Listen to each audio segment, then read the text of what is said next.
आप देख रहे हैं अल्फा डिफेंस हिंदी में आपका स्वागत है। आज के इस वीडियो में हम लोग बात करने वाले हैं LCA तेजस मार्क 1A के बारे में। आप में से ज्यादातर लोग ये चीज जानते हैं कि LCA तेजस मार्क 1A की पहली फ्लाइट हो चुकी है और इंटरेस्टिंग चीज ये है कि HAL की तरफ से उसको लेकर भी कोई डिक्लेरेशन नहीं की गई थी। इनफैक्ट HV ठाकुर सर की तरफ से एक मिठाई के डब्बे की फोटोग्राफ शेयर की गई थी जिसके ऊपर इस चीज को मेंशन किया गया था और उस मिठाई के डब्बे के हिसाब से इसकी पहली उड़ान पिछले साल ही कंप्लीट कर ली गई थी। इंटरेस्टिंग चीज ये है कि LCA तेजस मार्क 1A के लिए कोई भी प्रोटोटाइप व्हीकल नहीं बनाया जा रहा है और इसका सबसे बड़ा कारण है कि एयरफ्रेम में कोई भी चेंजेस नहीं किए गए हैं। LCA तेजस मार्क 1 के ही एयरफ्रेम को यूज करते हुए LCA तेजस मार्क 1A बनाया जा रहा है। अगर बेसलाइन LCA तेजस मार्क 1 और मार्क 1A को कंपेयर किया जाए तो आपको समझ में आएगा कि इसमें जो सबसे बड़े चेंजेस हैं वो एक्टिव इलेक्ट्रॉनिकली स्कैंड अरे रेडार होगा, नेक्स्ट जनरेशन सेंसर्स होंगे जैसे कि रेडार वार्निंग रिसीवर, नए वेपन पैकेजेस और इलेक्ट्रॉनिक वॉरफेयर स्वीट। साथ ही साथ मेंटेनेबिलिटी को इम्प्रूव करने के लिए इस एयरक्राफ्ट में यूज होने वाले लाइन रिप्लेसेबल यूनिट्स को इस तरीके से प्लेस किया जाएगा ताकि उनको काफी आसानी से रिप्लेस किया जा सके और ऐसे लाइन रिप्लेसेबल यूनिट्स जिनको आमतौर पर जल्दी रिप्लेस किया जाता है उनका प्लेसमेंट चेंज किया जाएगा और उनको इस तरीके से प्लेस किया जाएगा कि काफी आसानी से उनको एक्सेस किया जा सके और जल्द से जल्द उनको रिप्लेस किया जा सके।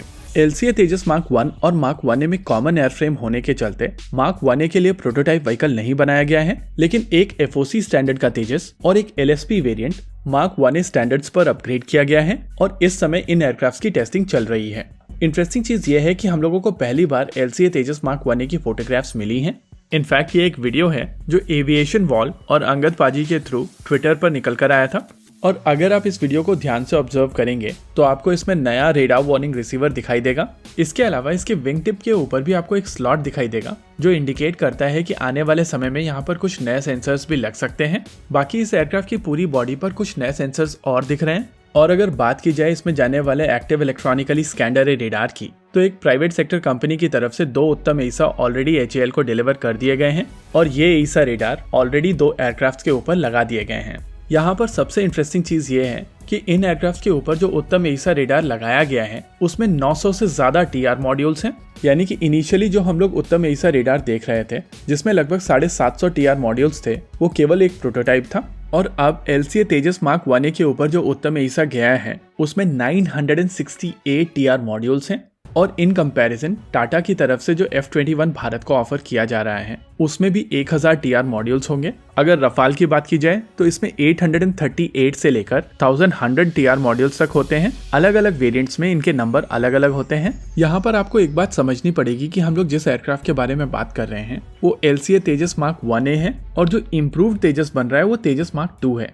बेसिकली मार्क 1A पैकेज आपको वो कैपेबिलिटी प्रोवाइड करेगा कि आप सारे एग्जिस्टिंग LCA तेजस को मार्क 1A स्टैंडर्ड पर अपग्रेड कर सकेंगे क्योंकि बेसलाइन मॉडिफिकेशन LSP वेरिएंट और FOC वेरिएंट दोनों की जा रही है। तो इंडियन एयरफोर्स के पास में ये अपॉर्चुनिटी होगी कि सभी एयरक्राफ्ट को LCA तेजस मार्क 1A स्टैंडर्ड पर अपग्रेड किया जा सके। यानी कि इवेंचुअली भारत के पास में LCA वेरिएंट केवल 2 ही प्रकार के होंगे, LCA तेजस मार्क 1A और तेजस मार्क 2। और जिस तरीके के सेंसर्स इस एयरक्राफ्ट के ऊपर दिखाई दे रहे हैं वो ये चीज दर्शाती है कि एक्चुअली फाइटर जेट काफी ज्यादा केपेबल सिस्टम होने वाला है। और अगर मार्क 1A ही F-21 जितने TR मॉड्यूल्स कैरी करेगा तो इमेजिन कीजिए कि LCA तेजस मार्क 2 कहाँ जाने वाला है। इसीलिए मैं हमेशा कहता हूँ कि जब भी आपके पास में अपना खुद का प्लेटफॉर्म होता है तो आपके पास में वो अपॉर्चुनिटी होती है कि उसको इम्प्रोवाइज कर सकें, उसको ब्लॉक इम्प्रूव कर सकें और उसको समय के साथ साथ अपनी रिक्वायरमेंट के लिए और ज्यादा घातक बना सकें।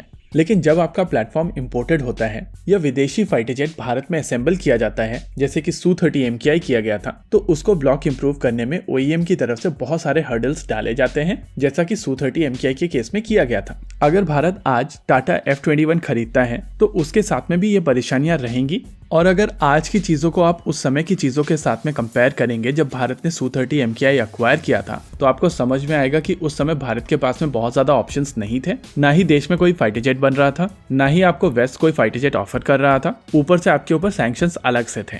इसी के साथ आज के इस वीडियो में रखते हैं केवल इतना ही। वीडियो को अंत तक देखने के लिए धन्यवाद। देखते रहिए अल्फा डिफेंस। जय हिंद।